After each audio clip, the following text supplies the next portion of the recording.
about time. What's going on? Rumor report. This is the Rumor Report Talk to him. with Angela Yee on The Breakfast Club. All right, so according to page 6 in the New York Post, Mariah Carey and her team, they were playing at the Hard Rock Hotel and Casino in Atlantic City, and it's her All I Want for Christmas Is You tour that she's doing. Now, here's where it gets tricky. $500, right, in food. This was at Robert's Steakhouse in the hotel. Okay. Do you leave a tip if it's takeout? No. Now, a person is saying the chef prepared the meal with extra attention to make sure everything was perfect. It was a lot of food. It was lobster tail, strip steak, roast chicken, salmon, crab cakes, pasta, salad, spinach. The whole meal came out to $493.67. The staffer handed over $500 and then took the $6.33 in change. Well, God bless that chef for doing his job. But if it's takeout, I'm not leaving a tip. The whole point of leaving a tip is because of the service that you receive while you're sitting there. I'm not giving them a tip for takeout. Yeah, I'm with you. I don't give a tip for takeout. You know what's crazy? When I go pick up takeout or if I order food and it's a delivery, I do leave a tip. Now, it might not be the same tip that I would leave if I sat down and ate. Usually I leave like a 10% tip or something like that if I'm doing a takeout. But I always leave a little tip. For service, like when they bring you drinks, when they bring you food, when they clean up the table, when they're preparing the table. They packed up the bag. Now, I will say the last time I got takeout, I left a tip, but I didn't leave it with that person. I pulled up the Roots Steakhouse in Jersey, and the guy outside let me park my car in front while I was running in. So when I came back, I tipped him. Yes. Well, yeah, that's... Yes. But yeah, when I go like this, to the Thai spot in Brooklyn and I call ahead of time and I'm like, I'm going to pick this up, I always leave a little tip. Well, you're getting money. The rest of us that have to pinch pennies, we can't just be tipping when we get takeout. I got 5 kids. Word up, I got 3. Times is hard in the slums I'm Y'all from. eating that Ruth Chris, though.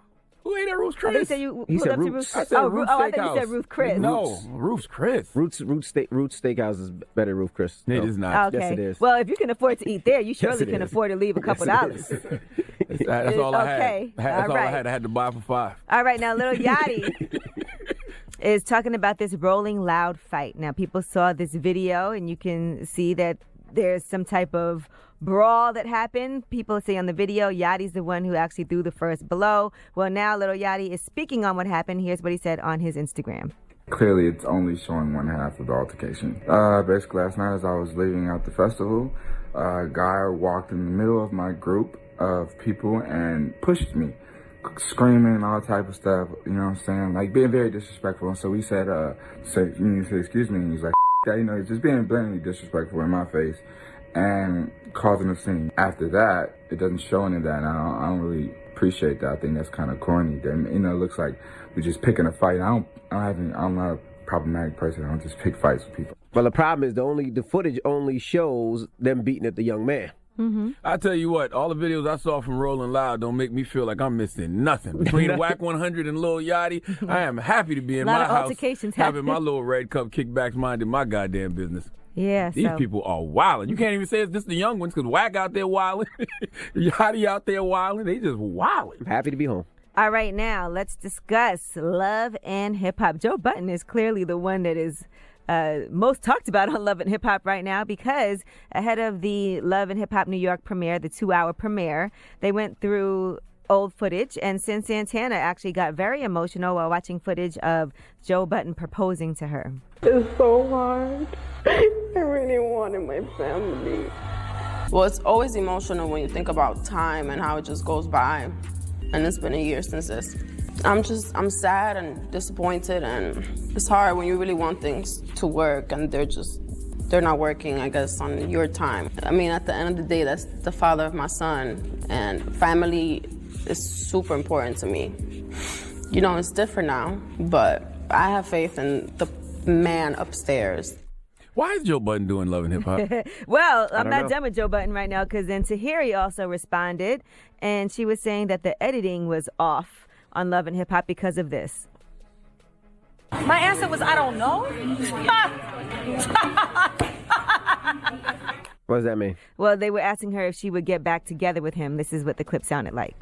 Maybe have mishandled some people. Okay, I'm glad that you're owning up to it then. You can say that. You grew up a little. I gotta admit, it is nice to see Joe. He is looking like he's doing pretty well. Maybe he is a changed man. Would you ever think about getting back with Joe Budden? Not sure yet. honestly. We need to hang out. How about that? Because right now everybody's over here. We need to join the party. We'll speak when it's less going on. All right. I'll see you soon.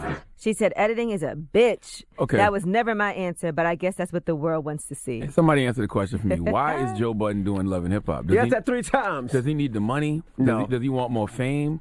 Like, for someone who claims to be so anti-industry and so against the machine, it all seems very hypocritical for him to be on Love and Hip Hop, participating in Big Fish Entertainment and Mona Scott Young storylines. I'm sure it helps with his podcast, which is He number doesn't one Podcast podcast don't on need no help. Spotify. He doesn't need help with the booming. podcast. Podcast been booming. Maybe that helps even more. Or maybe Sin wanted to get on there and he's doing it with Sin. I mean, we don't know. But then with Tahiri too, I don't know. They be having Joe on Love and Hip Hop looking like a sad clown.